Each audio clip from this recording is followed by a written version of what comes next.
I have just finished my sixth and final Emily Henry book, so of course I need to do a ranking for you from least favorite to favorite. This is a very challenging order for me because I rated all of these books 3.5 or higher, and three of them I rated 4.5. Coming in sixth place is People We Meet on Vacation. I've talked about this before. I think this book gets a little bit overhyped.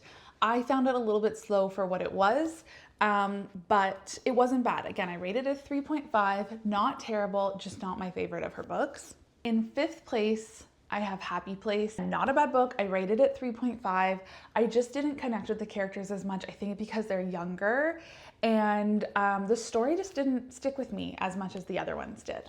Okay, I have Beach Read in fourth place, and this is a surprise to me because I really enjoyed reading Beach Read. I thought it was great. I connected with the characters a lot more. I thought they were more fully formed adults and developed. I really liked this one. I rated it a 4. I really have nothing bad to say about this one. It just didn't grab me the way the next three did. In third place, but also kind of tied because I rated all of these next three at a 4.5, is Great Big Beautiful Life. I really enjoyed this one. I actually, in some ways, debated ranking this first because I love the historical fiction element to it, and I love that she totally wove together two different storylines and made them both equally interesting and equally compelling. I think the romance element of it was not my favorite compared to the next two, but I loved this one and I highly recommend it, and I don't understand why a bunch of people say they don't like it. This was one of the best for me. This is where the decision also became even harder, but I think I'm choosing for number 2, Funny Story. I also debated putting this one first. I loved the main characters, Miles and Daphne.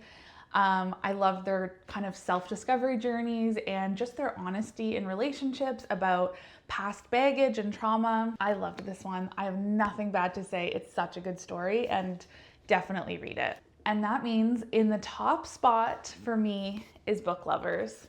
I loved this book so much, and I did a whole other video on this, but I actually really related to the main character of this one. I think that's why it's in the top spot for me, because I just loved her journey of self-discovery so much, and I felt like there was just some depth to this one that for me really resonated more than the others. And I love Charlie and I love their story, and I really enjoyed kind of flipping some of the typical romance tropes on their head. So for me, this is the number 1 spot, but honestly, those top 3 were tough to choose. You can't go wrong with any of them. So this is my final ranking. Let me know in the comments if you agree or if you would make changes.